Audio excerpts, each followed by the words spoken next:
Ladies and gentlemen, boys and girls, it's time for Below Grade Level. Put that 17 magazine away and listen to this. Look back down in the crowded hall. You'll see there's a beauty standing. Is she really everywhere? A reflection.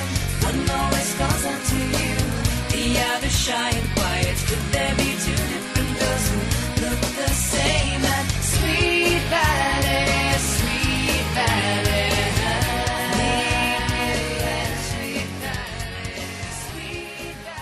Hello and welcome to Below Grade Level, the show where we take the books that we read as kids and read them as adults and ruin them. I'm one of your hosts, Jonathan Eaton, and with me as always is Bekah Eaton. Hello. And Chris Zaleski. Hello. That's right. It's another episode without a guest. Just the three of us, best friends, chumming it up, reading some horror shit from our childhood. And by horror shit, I mean Sweet Valley High. Way By scarier. horror shit, you mean Jessica Rapefield. Yeah. Oh, God. Way scarier than I meant to say her actual name. Yeah. And Did it you? came It out. just came out that way. Of course I it had did. every intention of saying her normal name because I saw like the clip you put on whatever today. Yeah. And then I said the Nape Field joke, and then you said the Nape Field joke. And you're like, no, that isn't what he said. And like the best part about that clip is Bekah looking at you like, yeah, but he just said it. Yeah. It's funny watching that clip and like in real time, obviously I didn't hear you. Watching the clip, I'm like, he just said that. Yeah. And you're just like, I'm an idiot. You're like more like Jessica Natefield, and then 2 seconds later I say more like Jessica Natefield, and then I hold for applause and everybody stares at me like a dick. Also, for the listener at home, I'm taking my gummy now. Oh yeah. So for the it'll kick listener in. at home, see if you can find out when it kicks in. All right.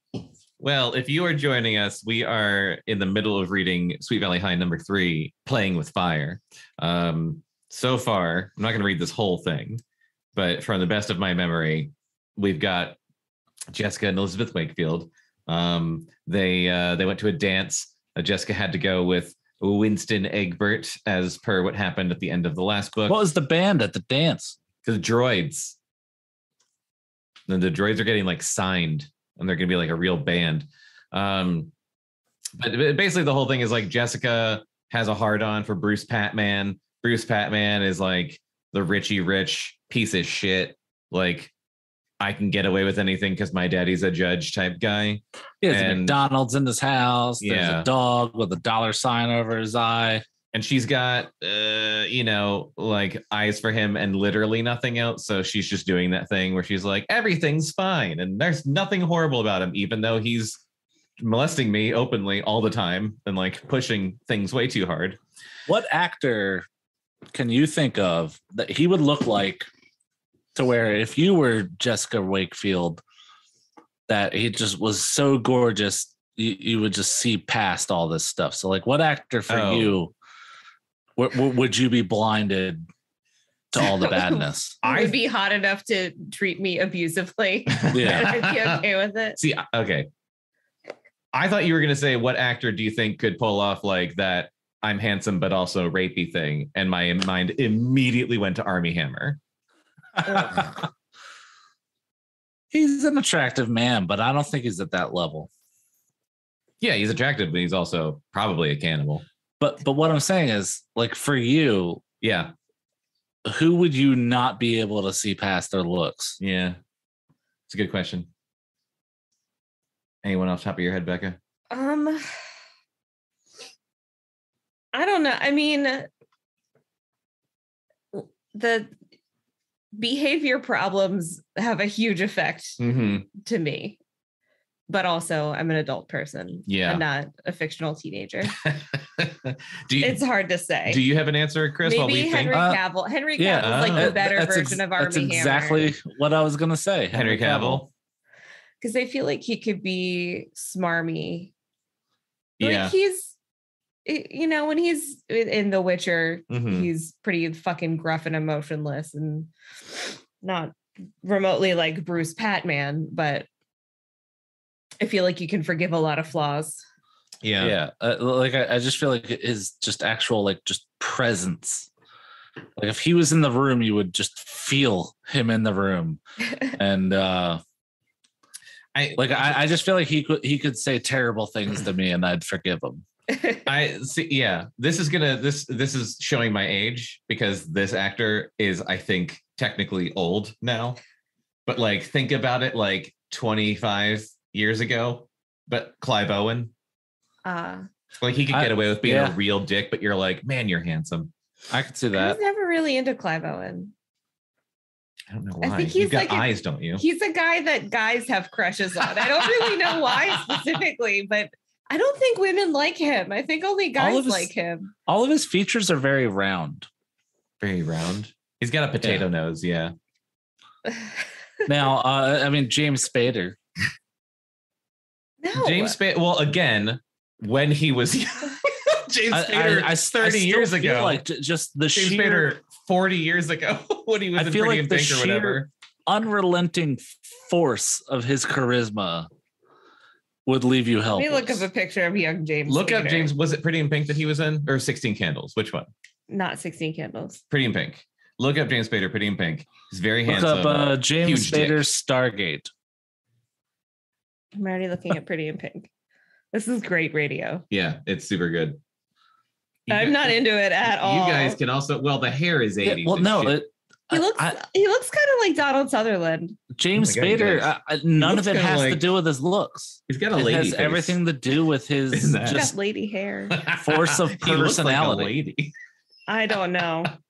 I never saw that movie. Like I think if you genuinely encountered Robert California in real life, I don't think you'd be able to stop him. Which sounds terrible, and that's my intention. That's the whole point of that character. I don't think you'd ever, but like also that character is James Spader. Yes, it's he's a force. For all intents and purposes, from what I've heard, and I don't want to reckon with it. So let's see what happened at the end of the last time. Jessica is under Bruce's spell, is what I've written. We've got a new character, Robin Wilson. I keep wanting to say Williams. Robin Williams. Oh, the fat girl. The fat girl. That's in love with the nerd Robin guy. Williams voice. Yeah, she's in love with Winston Egbert. Winston is hung up on Jessica. Liz invites Winston and Robin to go see the droids play at a dive, and they have a horrible time. And Bruce is turning Jess into a preppy. Yes, that's what happened. Like Jess is like doing she's like wearing shit she wouldn't wear and like playing tennis. Yeah. She's like kicking his ass at tennis. Yeah, I remember she was playing tennis and he was like, what? He was acting like John Hamm in 30 Rock. Just bragging his farts. You're mean.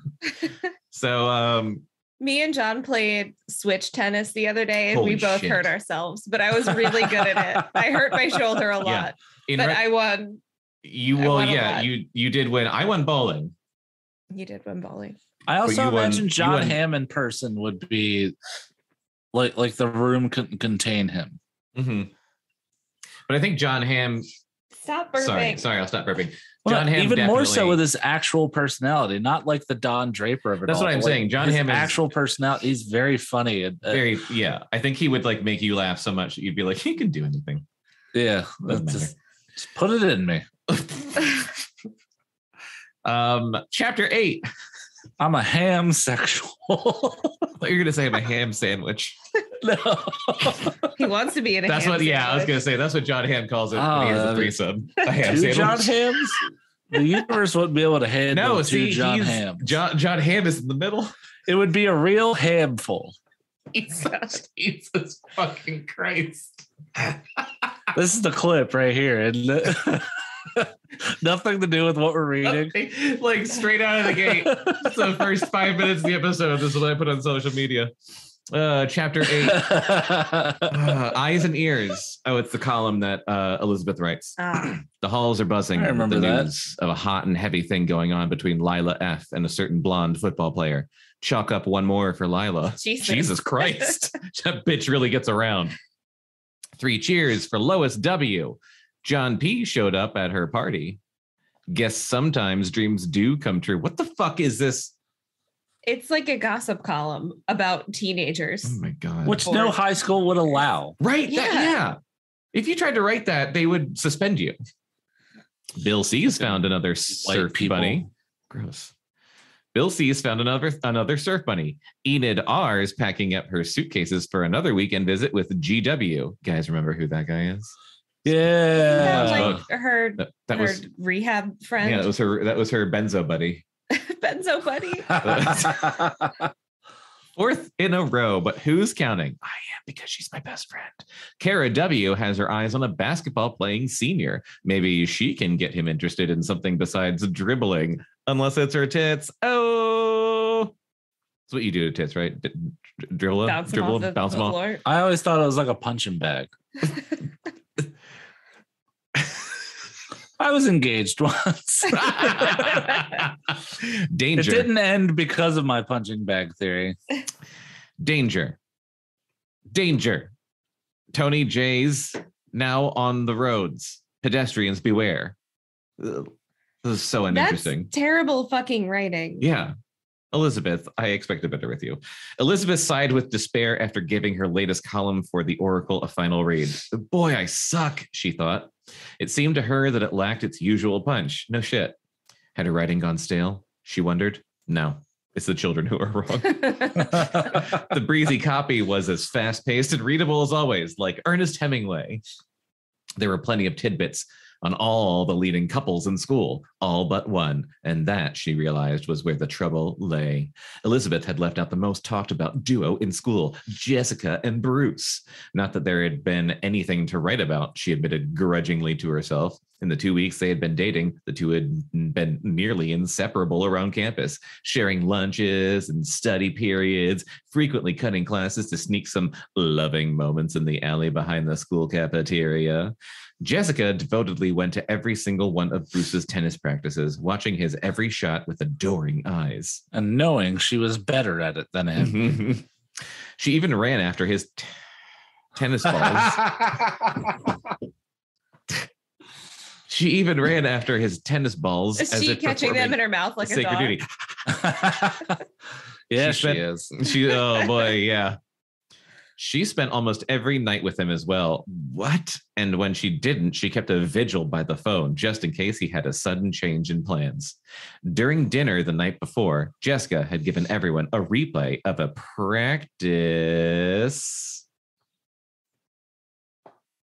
game between Bruce and another player on the team. So interesting. He sounds quite good, Jessica, her father had commented. But has he been able to beat you yet? We don't play against each other. Ned and Alice Wakefield exchanged puzzled looks. You mean you play doubles together? Mr. Wakefield had asked. No. Then what? I just watch, she declared matter-of-factly, as if it were perfectly normal for the Wakefield family's best tennis player to sit on the sidelines voluntarily. Her father had stared at her incredulously. But why, Jess? You love to play. With that now familiar dreamlike look in her eyes, Jessica had said, I'd rather watch him, Daddy. He looks so beautiful on the courts. No. Mr. Wakefield had smiled at his daughter's romantic vision while his wife had given Elizabeth a worried look. Because she knew better. Yeah. Didn't you two play a few sets when you first started going out? Elizabeth had asked pointedly. Why is this conversation in such weird past tense? I seem to remember you were looking forward to showing him how good you are. Jessica had snorted. That was so juvenile of me. Besides, I could never beat him. He's very, very good. Now, staring at her column, Elizabeth realized that if she had ever complained about the old Jessica, she'd gladly take it all back now. She couldn't stand the changes Bruce had caused in her sister. The old Jessica was fun-loving, spontaneous, and she never walked away from a good game of tennis. And more importantly, Jessica always shared everything with her. Now, more often than not, Elizabeth had to find out about Jessica's doings from starry-eyed dinner conversations like these, and she didn't like what she was hearing. It was clear that the strong-willed twin she used to know had turned into a helpless puppet, and Bruce Patman was pulling all the strings. Chris, you can read that last. Droids, do it again. By Elizabeth Wakefield, second in a continuing series. The Droids' path to rock and roll stardom took them this week to Marshalltown, where they performed at the Rancho East, one of the beach area's leading music spots. We are told that the Sweet Valley Band proved once again that they are one of the up-and-coming groups on the rock scene, earning a standing ovation from the enthusiastic audience. Droids' drummer, Emily Mayer, summed up her feelings about the show. It was our best performance yet. Everything seemed to click, and the crowd was super. I wanted to play for them all night. The band has been on the move since last performing in Sweet Valley. Guy Chesney, keyboardist for the group, has been busy writing original songs, 3 of which were introduced at Saturday's concert. We're getting into new areas, away from the simple old love songs, he said.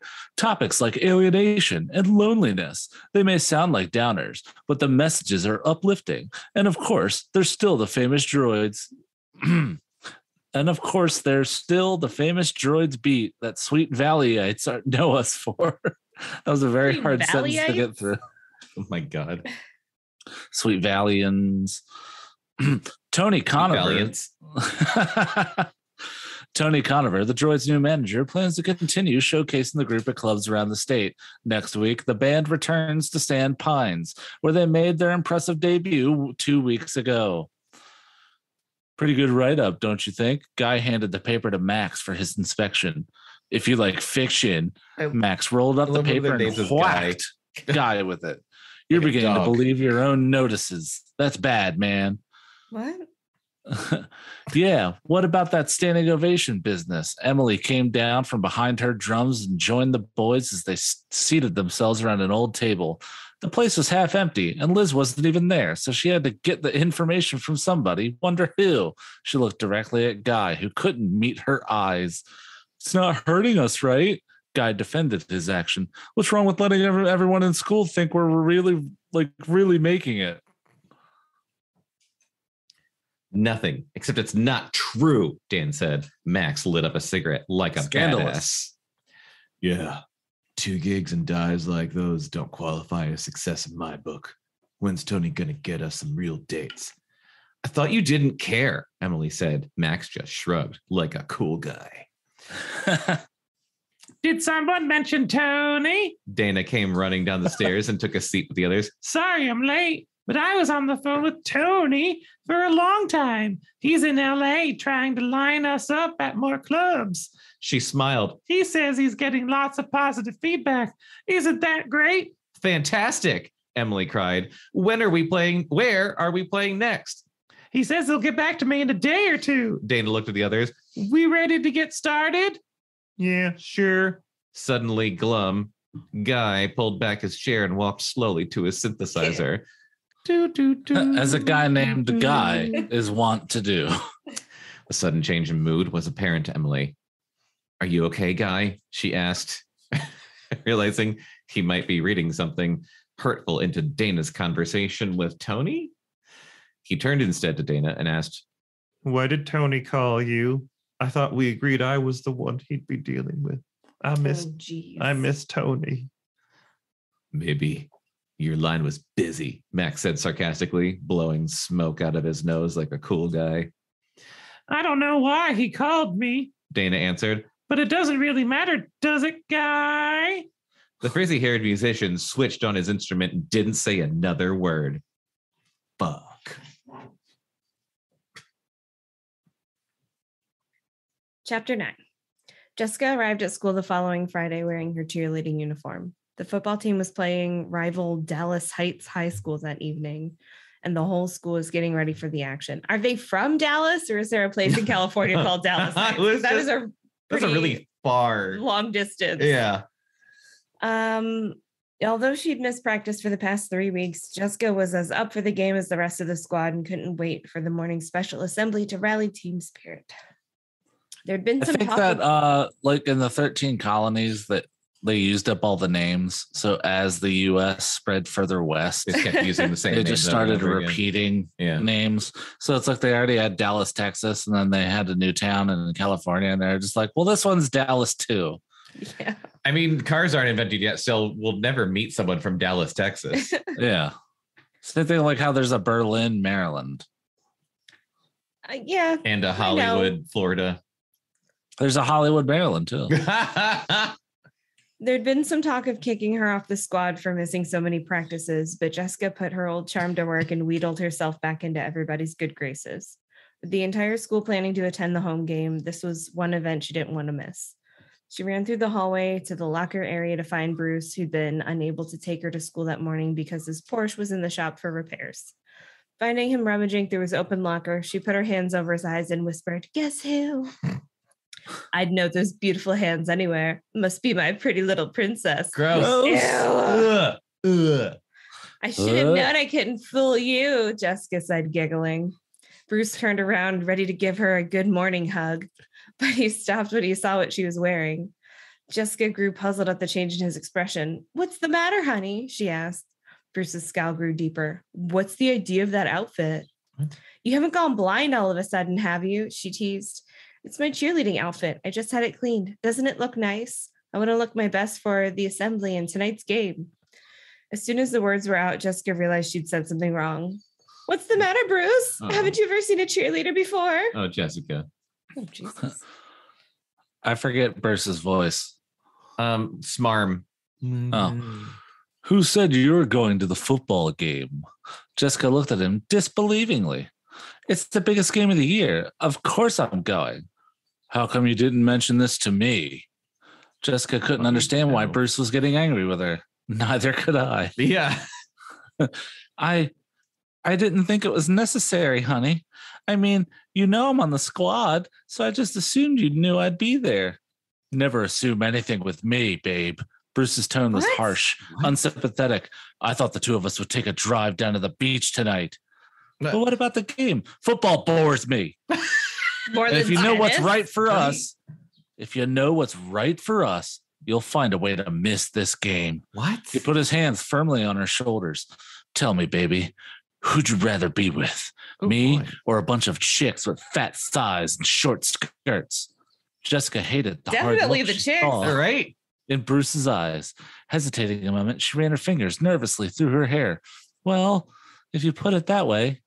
Jessica went to the assembly, but asked to be excused from English class that morning because of a splitting headache. At lunchtime, she passed Lila Fowler in the hall and complained of stomach cramps.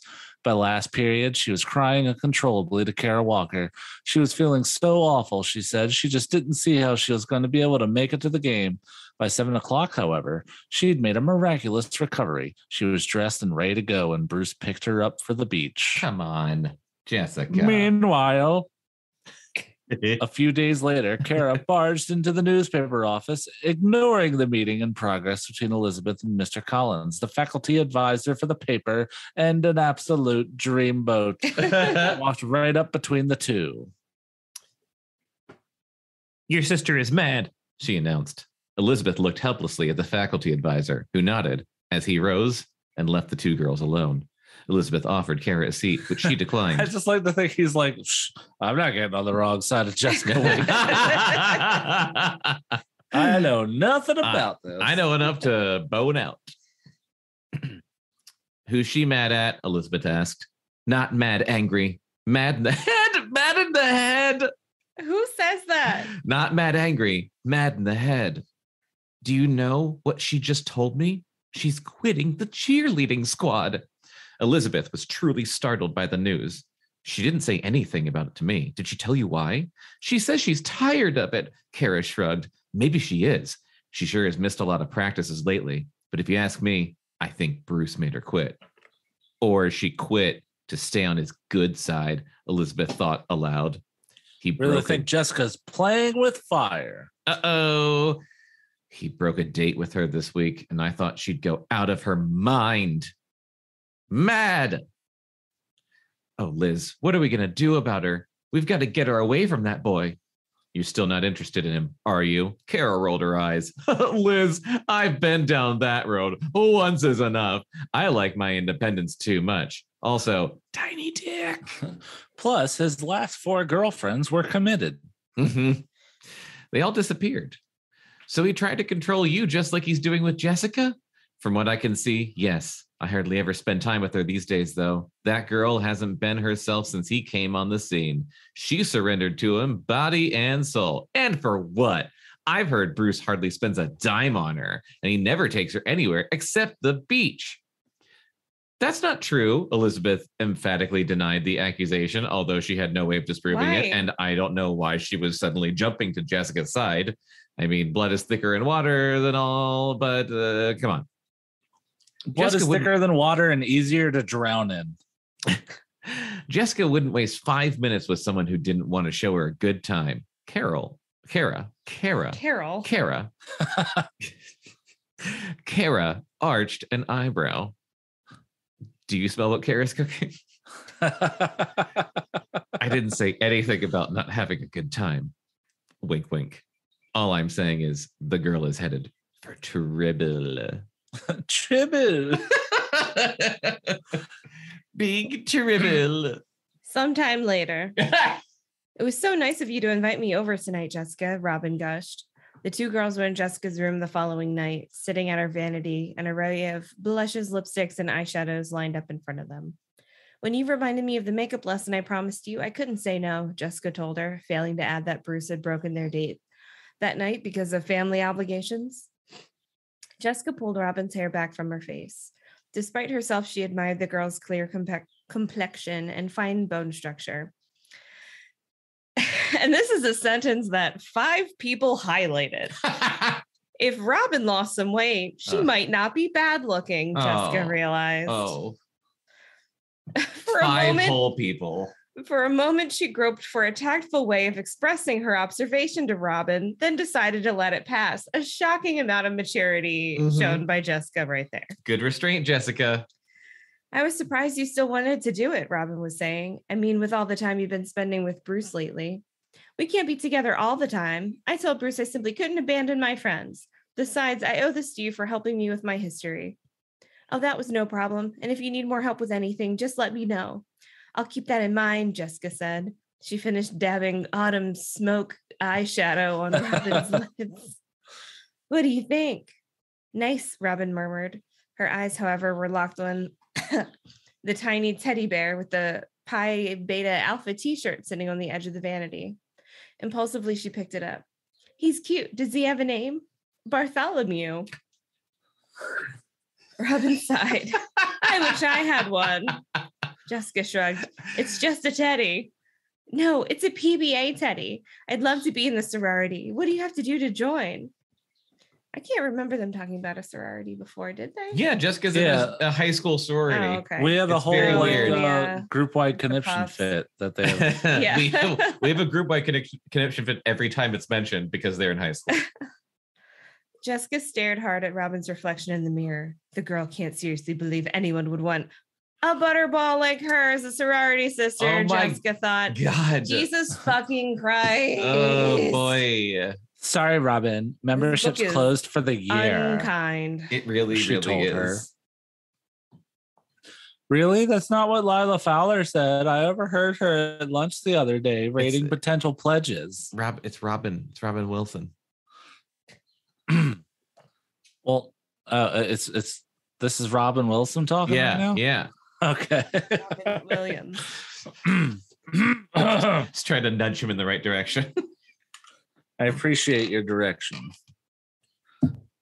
Really? It's not what Lila Fowler said. I overheard her at the lunch the other day, rating potential judges. Oh. Jessica was ready to stuff her cotton balls into Lila's mouth. Oh, that's right. She quickly corrected herself, caught in a lie, like a liar. Like I've been so caught up in other things, I forgot all about the next rush. She carelessly tossed aside the cotton she'd used to wipe the powder off Robin's nose. It's not so important to me anymore. I have to burp. Oh, I can't force it to happen. Oh, no. How could you say that? PBA is the most important club around school. I'd do anything to get in. Oh. I'm making myself laugh. I'm sorry. Anything, Robin? A thought flashed through Jessica's mind, picturing Robin as a genie, granting her wishes. Robin's overwhelming desire to get into PBA might be used to her own advantage. Remembering her several household chores, Jessica smiled serenely at Robin. By the way, how's your cooking? Not bad. I'm so pretty is she good gonna with be casseroles and their stews. Like slave. personal chef, just indentured servant to Jessica? Leave her own family to go cook meals for the Wakefields? Yeah, indentured servitude. It's still a thing in California. Not Especially bad. in the 80s. I'm pretty good with casseroles and stews. Great. See, I want to surprise Bruce with a home-cooked meal sometime, but I'm a terrible cook. Maybe you can come over tomorrow night and show me how to prepare something. Of course, you could stay and eat with us too, until I, at the last minute, kick you out. Like, I'd love to help. It's hard to imagine these like skinny blonde people in California sitting there eating beef stew. That's what I was just thinking. Casserole. California Like, stew. But you're not in fucking Vermont. Yeah. Casserole and stew. California stew is just like a hot pot of weed. It's probably just like cold fucking seaweed and stuff. Yeah. Well, yeah, this is the 80s, early 90s, so it's probably mostly tofu. Yeah. I'd love to Tofu salad help. and a bunch of cigarettes. Yeah. Robin said eagerly. Jessica smacked her forehead. Oh, I just remembered. Bruce wants me to go over to his place for a little while after school, but I shouldn't be there too long. Liz will be here, though, and she'll let you in if I'm not back yet. Jessica smiled to herself, admiring her own cleverness because she's so fucking clever. She had no intention of returning home until right before dinner time. It would be just perfect to find a hot meal waiting on the table when she arrived. What? I did not ad-lib that. It's in the book. She's a sociopath. I don't even understand the plan. Like, why is she getting... Jessica's just... Well, because I think Is it's she supposed Jessica's to- turn to cook that night. Oh, right. They take turns cooking. So But she's she- getting her friend Robin Williams to cook for her. For her and Bruce. She's bringing Bruce over to eat this meal that Robin will have cooked. Well, that's the What? pretext. That's the pretext. It's her chore to do this. She's manipulating her friend to do her chore for her. Let's not call her friend. Well, yeah, well, whatever. Her Manipulating this minion. poor Rube. That's okay. What will you and Bruce be doing? Jessica looked into the mirror and smiled. That's our secret. We're fucking. Something special that no one but the two of us could share. Wink, wink, nudge, nudge, say no more. Sometime later, as the weeks went by. Okay, so I guess like Robin just fucking did that. Yeah, we just have to assume that happened exactly as planned. Okay, so Jessica's still a terrible person. Shocker. As the weeks went by, Bruce began to come up with more and more reasons why he couldn't see Jessica. His nights were increasingly taken up with important dinners with his father or with school projects that simply had to get done if he had any hope of graduating. Or so he told Jessica. Jessica began to realize he was slipping away, so she did all she could to make herself available to him whenever he wanted. God, come on. At home, she sat and waited for the occasional call, saying that he was free and ready to share a few hours with her. Most of the time, the calls never came. But when they did, Jessica dropped whatever she was doing to be with Bruce. Their dates almost always consisted of drives to the beach. Jessica loved those times alone with him, but she also longed to do things with the rest of her friends. She hardly ever socialized with them anymore. But whenever she mentioned this to Bruce, he scoffed at her. Cool. What do you need? Scoff. What do you need other people for? He'd always tell her, you've got me. Gross. It was Jessica's desire to get more involved with the school scene that caused her first actual fight with Bruce. She was all prepared to go to a sorority dance when Bruce offhandedly informed her that he planned to spend the evening working on his car with a few of his university buddies. So is he in college? Is No. He goes to that school. He goes to school. he just has friends He's college that are in friends. college? Yeah, like a cool guy. But you can't do that, Jessica cried. You're telling me how to run my life, babe. He growled at her. Jessica quickly retreated. Oh, no, Bruce. I mean, I didn't know you'd make other plans. I just assumed we were going. I told you before, never assume anything with me. You'll make an ass out of you. And that's it. But you knew I wanted to go, Bruce. I told you I've got other plans. Can't you break them? She pleaded. I just realized that his voice is just her voice, but pitched lower. Nobody tells me what to do, Jessica, he said angrily. And I don't feel like going to a stupid dance. So I'll go without you, she said, the old Jessica surfacing for a fleeting instant. His eyes bored into her. You do that, baby, and you just see whose arms you won't be in next Saturday night. Doesn't he know she could destroy him? Right? Doesn't he know how she's Jessica fucking Wakefield? Yeah, but hopefully she will by the end of this book. But his daddy's got money. Just see whose arms you won't be in. His dad's afraid of Jessica Wakefield, right? Let's be honest here. Jessica didn't say another word. The meaning of his threat was clear. Unwilling to risk losing him, she obediently stayed home. Jessica had grown accustomed to rearranging her life to suit Bruce, but as the days passed, she decided to do something to fill those idle hours without him. The following Saturday, when Bruce told her he had to pick up his grandmother from the airport and spend the day with her. Lie. She decided to accept a babysitting job for Mr. Collins' son, Teddy. What if they did a crossover with the Babysitter's Club? Oh my God, that'd be amazing. I was going to say, she should start a club. They're on opposite sides of the country. Oh, right. Oh. Although Dawn is from I was California. just going to say, maybe Dawn could show up. Yeah. Mr. Collins, who was divorced, was so delighted to have his son's favorite babysitter back that he didn't mind her special request to have Teddy stay at her house while he ran his errands. Jessica invited Robin to join her. There was always the possibility that Bruce might call, and even Jessica was responsible enough to not leave a 6-year-old alone in a strange house. Robin would be her backup in case she had to go. Jesus fucking Christ. Jessica found the afternoon insufferable. Teddy was cranky, he had a cold, and was constantly demanding that she entertain him. And Robin was starting to get demanding herself, continually throwing not so subtle hints about wanting to join the sorority. Jessica was grateful when Bruce called at 3:30. I don't know why I said 7. He wanted to see her in 15 minutes. I've got an emergency, Robin, she said, white-faced after she hung up. Can she will the blood to drain from her face? Probably. Jesus. She's a fucking psychopath. She's probably just like, and then it just blood go away. Drains, yeah. Even her blood is scared of her. It's Bruce. His grandmother arrived, but she suddenly got sick and he's a wreck about it. He'd really like me to be with him. Do you mind staying here with Teddy until Mr. Collins gets back? Robin minded, but she was afraid to lose what she considered to be Jessica's friendship. Jessica's false cycle of friendship. Abuse. Yeah. Sure, I'll stay, she said good-naturedly, like Robin Williams. Bruce drove Jessica to the Dairy Burger. I guess it's the Dairy Queen, but they don't have the rights. Dairy Burger. A little food always helps when you have some bad news, he said, ordering a cheeseburger and fries for her. What is it? Jessica asked, alarmed.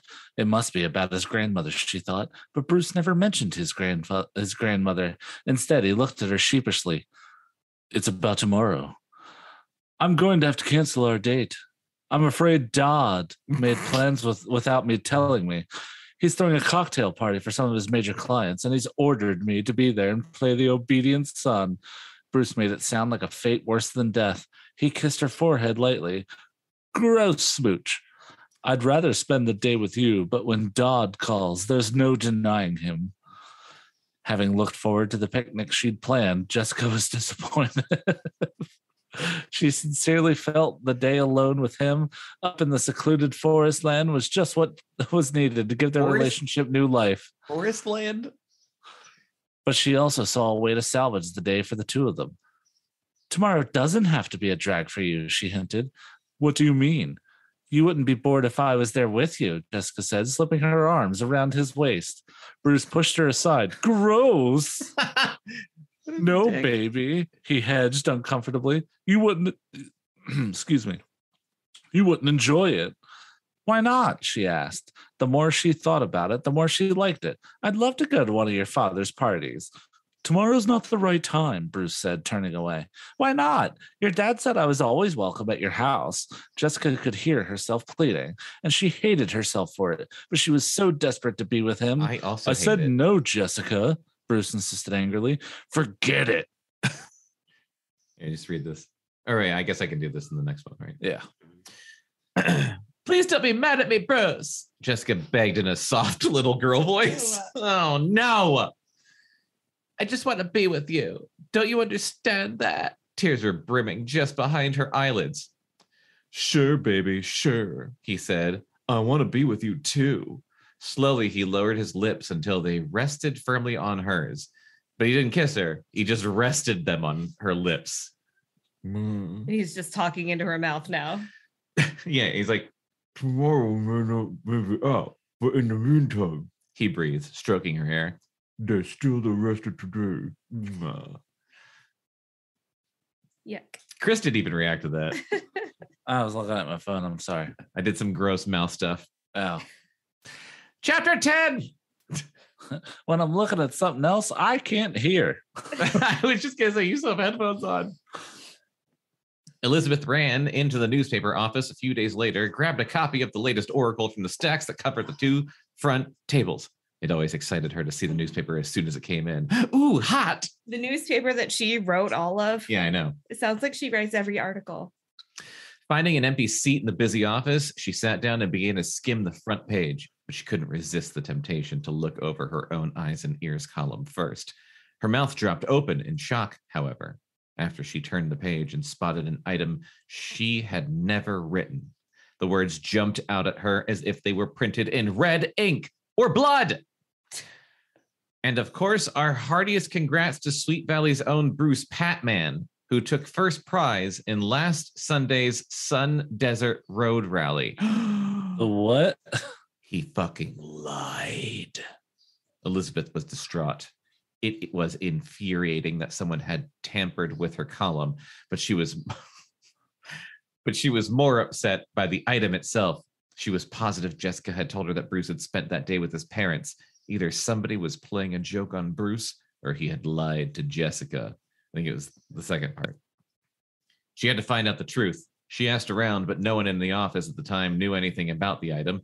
And the one person who was sure to know, the editor, Penny Ayala, was homesick with the flu. That night, Elizabeth decided to ask Jessica if she knew what had happened. Oh, I know all about that. Jessica tossed her head lightly. Bruce lent his car to Paul Sherwood, and he was the one who won the rally. Somebody on the newspaper just got their facts mixed up. And put them in my column? Elizabeth looked skeptically at her sister. I don't know anything about that, Jessica insisted. All I know is that Bruce definitely wasn't at the rally. He was at home with his parents. He would never lie to me, and I love him. We're going to get married. Elizabeth looked sadly at her sister. Jessica was a marvelous actress, but even she couldn't mask the uncertainty she had to be feeling about Bruce's story. Her attitude made Elizabeth all the more certain that Bruce wasn't playing straight with her twin. Are you sure he was there, Jess? Why would he lie? Jessica questioned, ignoring the hundreds of times she'd stretched the truth to protect herself. And if it turned out he was at that rally, so what? It would just mean his plans changed. I can't know everything he does. I don't have a leash on him, you know. I know, Elizabeth said gently, but sometimes I think he's got one around you. That's garbage. Is it? Elizabeth challenged, not caring that she was losing control. What about the way he reacted to your wanting to go to that sorority dance? He was just feeling jealous. I think he was afraid for me to go on my own. He doesn't want to lose me, and I had no right to make the entire situation so difficult for him. Come on, Jessica, you had every right to go. Stop making excuses for him. Besides, he'd made other plans that night. What were you supposed to do? Sit home and count the dots on your wallpaper? If that's what he wanted me to do, yes, Jessica said stubbornly. Gross. Oh, it's so gross and bad. Elizabeth shook her head and sighed. I don't know what's happened to you, Jess. Don't you see how ridiculous that is? Nothing Bruce wants is ridiculous, Jessica countered. You don't understand how it is to be really in love with someone and willing to make whatever sacrifices I have to in order to please Bruce. Are you going to tell me you don't ever go out of your way for Todd? I do, Elizabeth responded. I do, but not at the expense of my own life. Believe me, I know you really care about Bruce, but you can't just give up everything else because of it. I'll give up what I think I should, Jessica replied stiffly. He may not be worth it, Elizabeth said sadly. Well, it's not for you to decide, Jessica's expression hardened. You just let me be the judge of that, big sister. Meanwhile, Jessica met Robin by her locker after school the following day. I know it's short notice, she said in a hushed voice, but I have a feeling you're going to like what I have to tell you. After doing a lot of thinking, I decided you'd be a perfect candidate for PBA. Robin's eyes sparkled with happiness. Jessica, that's terrific. She made a move to wrap her arms around her friend, but Jessica grabbed her by the wrists and stopped her. Not so fast, dear. You see, there's a catch. Some of the girls in the sorority don't think you're ready for us yet. Of course, I told them they were mistaken, but they insisted on a little test to prove your worthiness. If I were you, I'd be insulted and forget the whole thing, but I guess you'll have to make up your own mind. Robin shook her head emphatically. Oh. She'd be a fool to turn her back on the opportunity she dreamed of. Whatever it was they wanted couldn't be that bad. I'll do it. But you don't even know what it is. It doesn't matter. Tell me what it is, Robin demanded. If you insist, Jessica gave her a look of pity, but inside she was delighted that Robin had fallen for her story. Such a bitch. Ugh. Mr. Russo. Even in a book where I'm like, oh, there's a character I hate more than Jessica, I'm like, oh, I still hate you though. Yeah. Mr. Russo keeps a stack of papers in the third drawer of the big glass cabinet in the chemistry lab. The drawer is locked, but the key is in the side compartment of his desk, taped to the top of the drawer. What? You're to take one of the papers, mark test number 3, and bring it back to me. What? You're really playing with fire here, Robin. How does she know that? Robin hedged. This wasn't a silly little rush prank. I don't know, Jessica. That sounds like cheating, not to mention stealing. Oh, no, Jessica said emphatically. Would I ask you to do this if the paper really meant anything? Little old me? But what if I get caught? You won't. Bruce assures me it's foolproof. Full Bruce. Full Bruce. Bruce, what's he got to do with it? Jessica hesitated a second. She shouldn't have mentioned, I don't know why I did too. She shouldn't have mentioned Bruce's name in connection with the scheme, but it was too late to take it back. Oh, he once made some fraternity buddies do something just like this, she said, covering herself. They got away with it. And so will you if you follow my plan. All you have to do is hide out in the second floor bathroom till dusk. Everyone will be gone by then, but there will be still enough light to see by. Get the test, then leave through the back entrance. She stopped. It was a calculated pause. But of course, I wouldn't want you to risk it if you don't want to. You say I have to do this to get into the sorority? If you pull it off, I promise I'll nominate you, and then we'll see what happens. Robin toyed with her combination lock as she weighed the consequences. True, there's a chance she could get caught, and I'm sure she will. But it seemed a small risk compared to the reward. Turning from her locker, she nodded determinedly at Jessica. When do I have to do it? Oh. Tonight, after you've got it, bring it over to my house. Understand? Later that night, at 7 that evening, Robin stopped by Jessica's house, clutching a brown envelope tightly against her body. I've got it, she whispered conspiratorially as soon as Jessica opened the door. Jessica breathed a sigh of relief. Ah, good, she said. Now there's one more thing you have to do. Cook me dinner again. Robin frowned. Alone in the darkened school, she'd been scared half to death. Her heartbeat hadn't returned to normal until she'd pulled up safely in front of Jessica's house. She never wanted to go through anything like that again. In fact, right this minute, she couldn't understand where her brains had been in the first place when she agreed to the prank. What now? She asked reluctantly, handing the envelope to Jessica. But Jessica refused to take it. Don't give it to me. Tomorrow morning, slip it inside Emily Mayer's locker. Emily? I didn't know she was in BPA. She wants to join, Jessica said, knowing full well that the droid's drummer wasn't the slightest bit interested in the sorority. We have something in mind for her. What? What the fuck is going on now? I've lost track of this. She probably found out Bruce was hanging around with Emily and then wants to get back at her for it. There's no explanation. Revealed. Okay, it'll be revealed how fully terrible Jessica is at the end of the book, like all the other ones. I went to get beer and I thought I missed something crucial. You did not miss anything important. Cool, good. Nope. Yeah. I don't know what's happening. Who knows what secrets lurk in the hearts of Jessica. Whatever you say, Jess, Robin sighed in relief. After what she'd just gone through, Jessica's new request would be easy. Sometime later, before class the following morning, Jessica approached Emily in the hallway. You look pretty tired, she noted with false sympathy. I'll bet you've been very busy with the droids. Yeah, I have, Emily answered offhandedly. 2 shows every weekend and practice every night. Too busy to study much, I imagine. Emily looked at her strangely. Jessica hardly ever spoke to her unless she wanted something. Right. Why do you ask?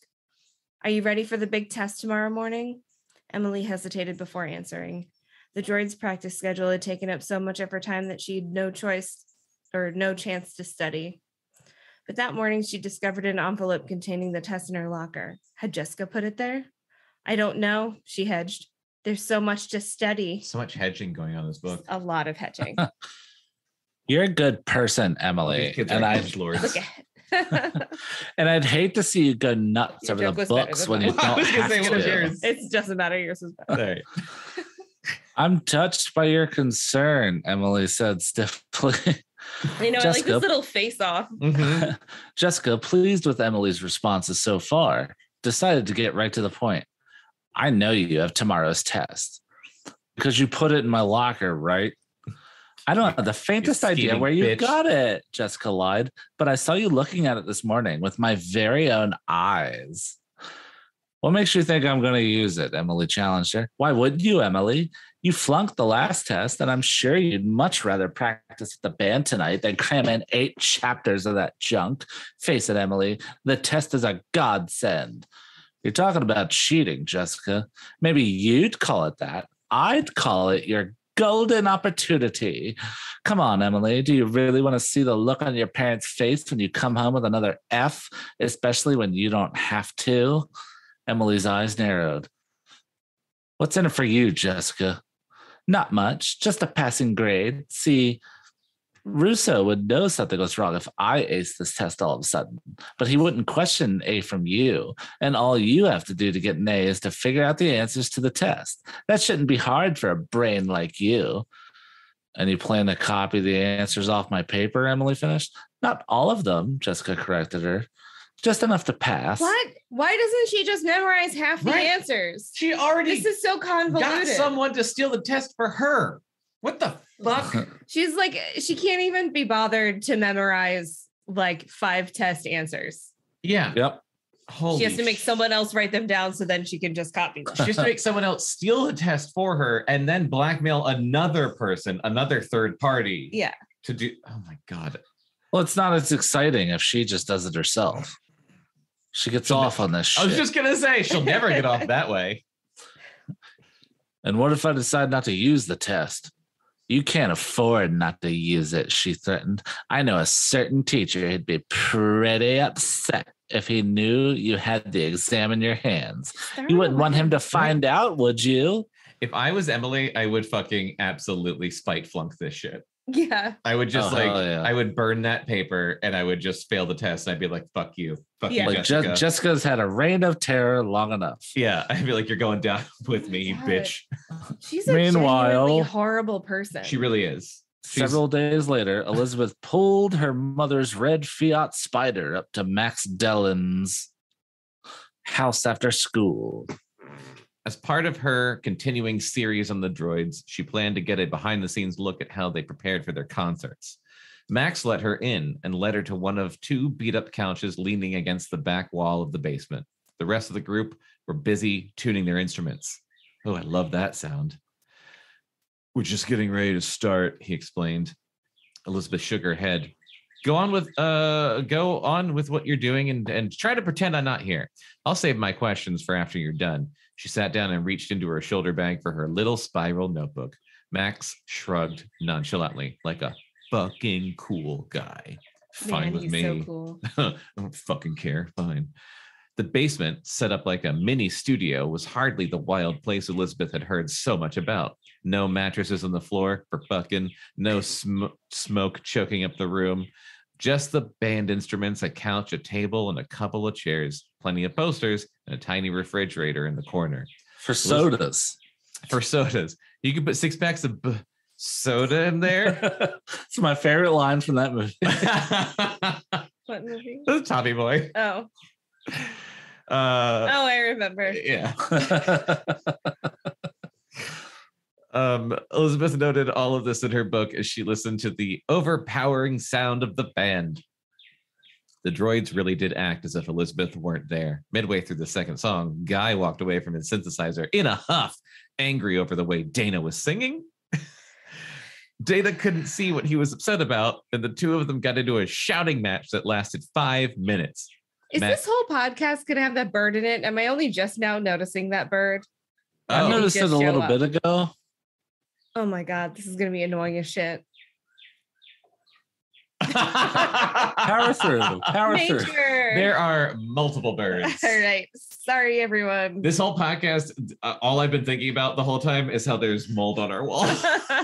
I'm just like worried about mold now. I've been thinking about it too because you guys sent me a picture before. And, I'm not kidding. I looked it up briefly while you. I'm worried for your well-being. Yeah, I'm gonna call literally tomorrow. I'm gonna call and I'm gonna have someone come out to look at it because I'm pretty sure what needs to happen is that piece of drywall needs to be cut out and replaced, but probably also someone who knows what the fuck they're doing needs to look and see if there's any more mold.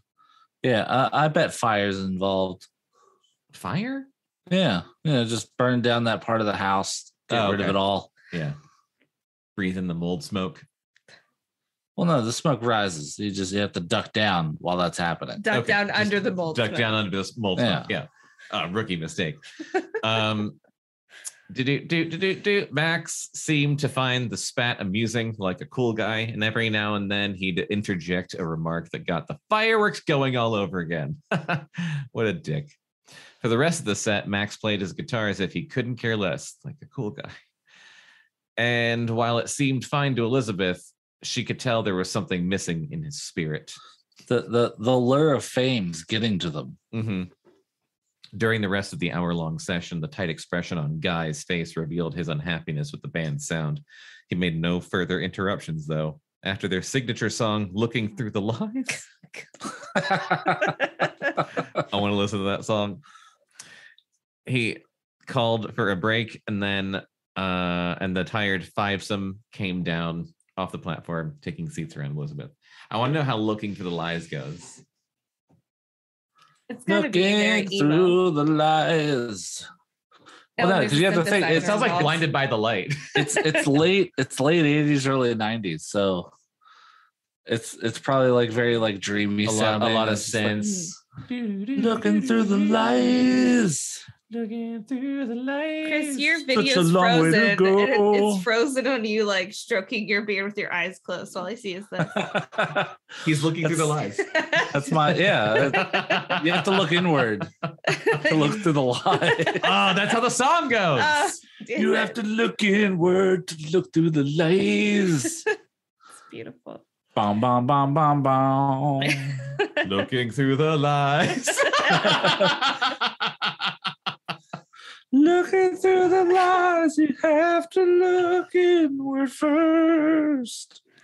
It's that song Lies. No, it's still it's the lies. Take my breath away. Okay. Max stopped first at the refrigerator and took out some cans of soft drinks for everyone. That's a tab for you. I knew that shit had sodas. And handed the can to Dana. Coke's for you, my dear Emily. And he had a variety. Holy shit. I thought he was going to say I knew that shit had tab.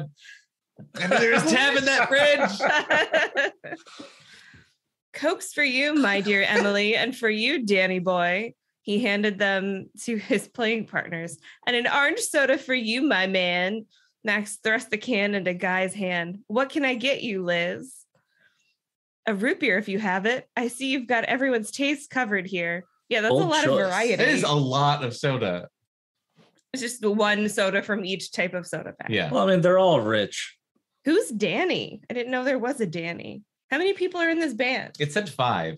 So we've got Max, Guy, Danny, Emily, Dana. Okay. I guess Danny's the only one. Danny's Ringo. Danny's just Danny's I'm just happy to be here. He's just quietly doing his thing. Danny's like, I don't have a problem with anybody. Yeah. A root beer, blah, blah. Have to in order to survive, Max said, handing over her drink. When you spend nearly every waking hour with these bozos, you end up learning a lot about them. Sometimes more than you want to know, Emily grumbled, aiming her gaze at Guy. Your time together has paid off, I think, Elizabeth said to the group. You sounded terrific. Thanks, Liz, Guy said. But we have a long way to go. We're still not as tight as we have to be. It really just makes me think of Hep Alien, so I'm thinking of Guy as Zach. and Max is Sebastian Bach. Max is Sebastian Bach. Yes. Yeah, he's like my man, Danny boy. Yeah. Sebastian Bach. And sure. Danny is, what's the drummer's name? Lane's the drummer. What's the one Brian. guy? Brian. Yeah. Brian is Danny. Yeah. Just being quiet and just like happy not to be causing waves. Come on, Guy. Don't hang our dirty laundry in front of the press. Dana shot back, only half joking. She was still upset over his earlier criticism. Turning to Elizabeth, she explained, Guy is a perfectionist. One wrong note and he goes nuts. But Tony, our manager, agrees with you. He says we're sounding better and better all the time. So why does he keep booking us in these hole-in-the-wall places? Guy complained. Guy, come off it, Emily interrupted. I just that's a funny phrase. Guy, come off it. Guy. Every time it just sounds like someone's calling him Guy as like an insult. Just come off, Guy. Come on, Guy. But right when I started laughing, I was worried I was going to be the only one laughing at that. And Jonathan really did not disappoint. Well, we're best friends. Yep. Same thing. You know as well as we all do that we're not going to make it overnight. Sorry, I'm tiring this board. We need to play these places for the experience. And Tony's promised to get us into bigger spots as soon as he can. You've got to have faith in him. Right, Dana? You've got to have faith. That's a great idea for a song. They're like 16 or 17. Why are they so pissed that they're not like selling out arenas? That's what I'm just thinking. Like, don't you guys have any like musical knowledge of any of the band? Like every band starts in a dive. Yeah. Every single band, like all the bands I'm sure they love, like Sex Pistols, Rolling Stones, Beatles, like they all started in dives. Even if they started young, they didn't get successful when they were fucking teenagers. No, they weren't playing like stadiums. The lead singer looked at droids we're talking about, guys. The lead singer looked at Emily a little shakily, obviously not sure how to answer. Oh, right, Emily. Tony's going to make us hit big. Elizabeth thought she sounded strangely unconvinced. Do you trust your manager? Elizabeth asked her. Of course, Dana said hurriedly. He's been very good to us. In fact, there's a chance we'll be playing a small club in LA in a couple weeks. The rest of the group looked at her in astonishment. You dreaming, girl? Dan asked. All right, Dan. All right. That's the word I got from Tony, Dana insisted. When did you talk to him? Guy demanded angrily. Last night after practice. Why didn't you tell the rest of us about this sooner? Didn't you think we'd be interested? Guy continued his inquisition. I thought you knew. Tony told me he was going to call you. I guess he forgot. Guy said disgustedly, just like he forgot to tell me about the change in this week's date. What are you driving at, Guy? Dana probed. Why don't you tell me? Guy shot back. Since when did you appoint yourself group spokesman? Why is Tony letting only you in on all his wonderful plans for us? This band is really playing with fire. She's the front lady. Maybe she's the only one he's interested in. Yeah, right. Elizabeth was getting very uncomfortable with the mounting tension in the room. I think I'd better go now. She literally just said, look at the time. Dan turned to Guy. Hey, you've driven away the press. We're never going to get anywhere with that kind of attitude. Forget it, Dan. The press? Elizabeth He works for a high school newspaper. You're all in high school. Forget it, Dan, Elizabeth said. I'll be back. I see I've caught you on a bad day. Out of Elizabeth's earshot, Dana whispered, every day's a bad day lately. Oh, dear. What the fuck was that? What the fuck was that? The fuck did you just say? Maybe you're right, Liz, Max said diplomatically. I think we can all use a break. Perhaps another soda. What do you say, bozos? Let's cool it for now and start up again tonight. Guy agreed reluctantly, and Dan and the two girls followed suit. As Elizabeth neared the door, Emily asked for a lift home. I usually go with Dana. Seething and drinking soda. Yeah. I usually go with Dana, but there's something I want to talk to you about. Together, they walked slowly to Elizabeth's car. It's about the article, she said. Don't worry. I can see you guys are pretty tense. Oh, if it's about the article, Elizabeth said, don't worry. I can see you guys are pretty tense, and having me around probably didn't help. I'll hold off on the piece until you're more relaxed. Emily smiled. Thanks, but that's not what I had in mind. What is it then? Emily didn't answer until they were both in the car and on the road, so it was a couple of minutes of pure silence.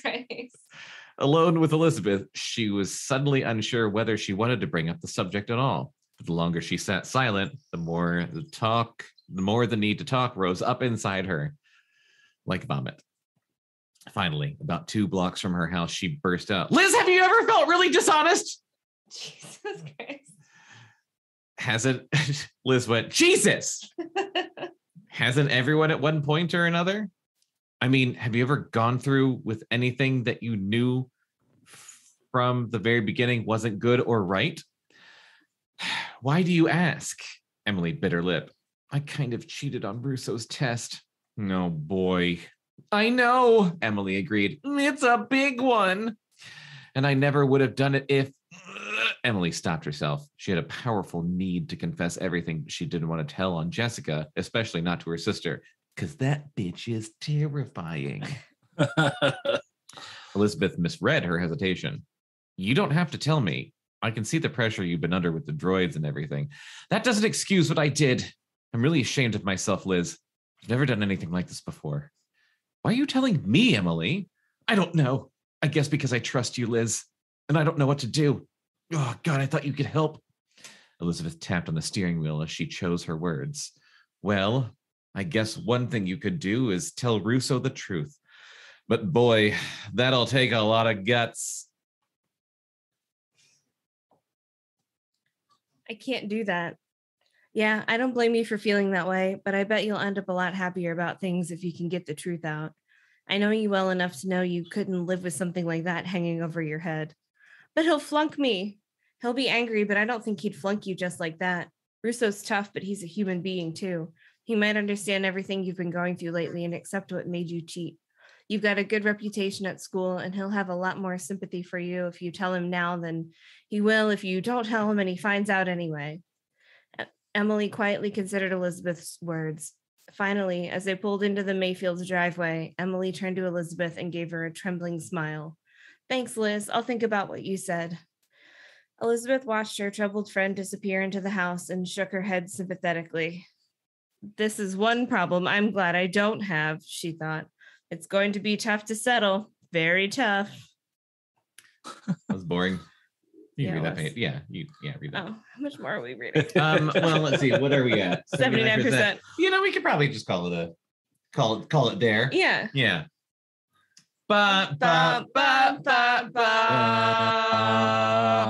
Boy, that ended with a silent fart.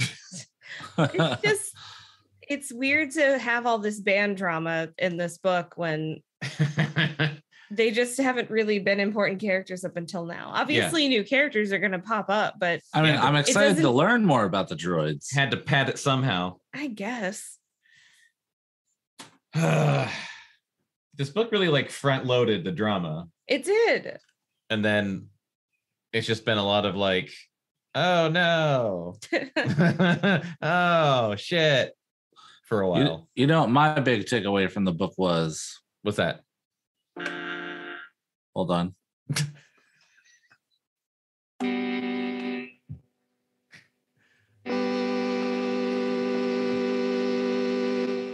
Looking through the lies that Jessica Wakefield tells. Looking through the lies that Jessica Wakefield tells. Everyone knows that it smells that Jessica Wakefield tells. She's a bitch.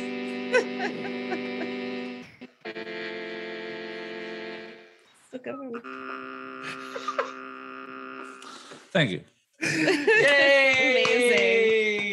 Did you write that? Just now.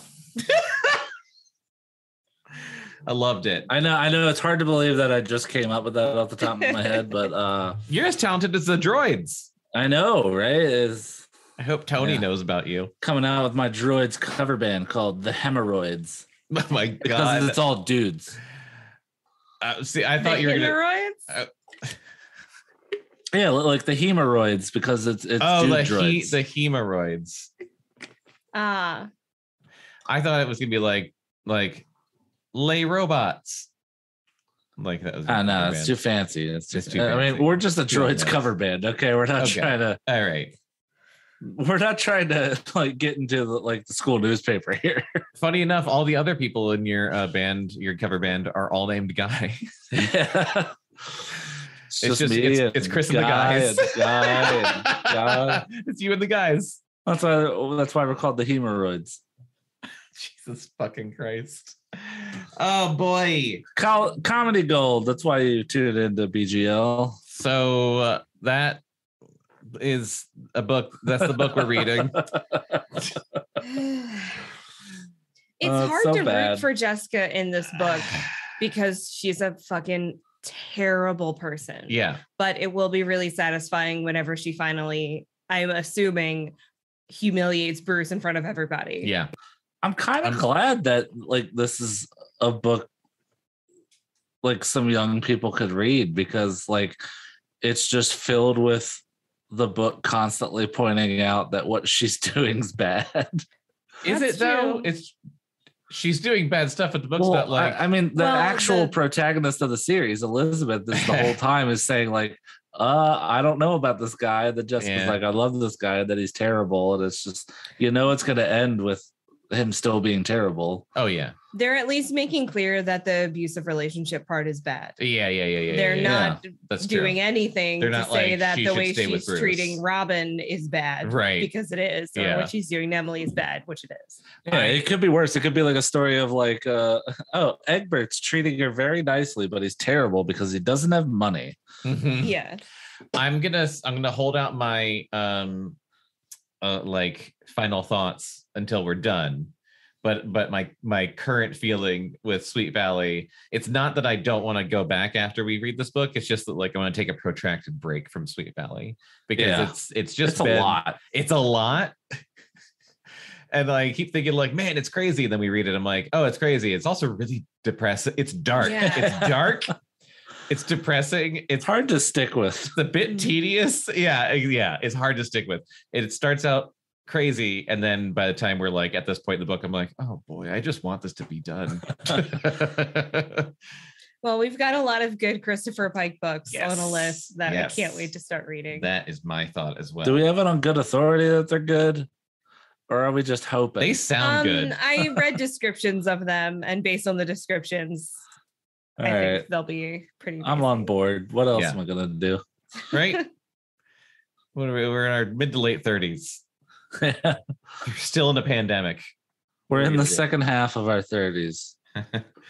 Well, that's been this episode. Thanks for listening. You can follow us cactusrodeo.com/podcast, or just subscribe to us. Subscribe to Below Grade Level and the Sketchy Show and all the other stuff.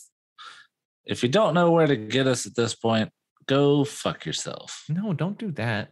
Don't alienate people. Go to Facebook. Who am I going to alienate? I don't know. Just in case what they come for. Just Google it. It's not that hard. Every once in a while, I think we get a new listener, and especially with these, I think sometimes it's a young listener. Oh, hi, new listener. I've seen that before on Reddit or Facebook if I happen to post enough. Mm-hmm. I'm posted on TikTok. Some people might be checking this out, and they might be 13. Nice. Well, in which case, you're a fucking cool ass kid listening to this podcast. Don't tell your parents that you're listening to this podcast, or tell them. They might like it. They probably read these books. They might be. They probably remember these books, and you're like, oh, that's fun to listen to it. But it's fine. Also, if you want to explain TikTok to us in an email, go ahead and do that. We'll read it on the show. Unpaid social media intern, get at me. Yeah, we'll read it on the show. All right, that's it for this episode. Come back next time for the end of Sweet Valley High number 3, Playing with Fire. We love you. Bye. Bye. Oh, I hope they don't get burnt. Below Grade Level is a Cactus Radio production.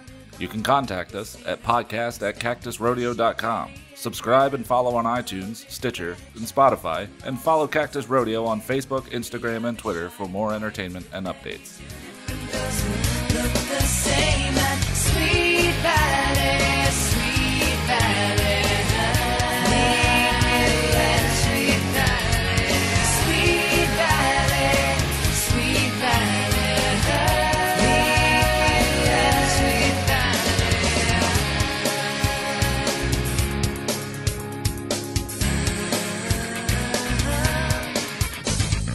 You can never really tell which one you're standing next to. One thing is for sure, you can be sure of nothing. Lots of gossip going round about this one, that one.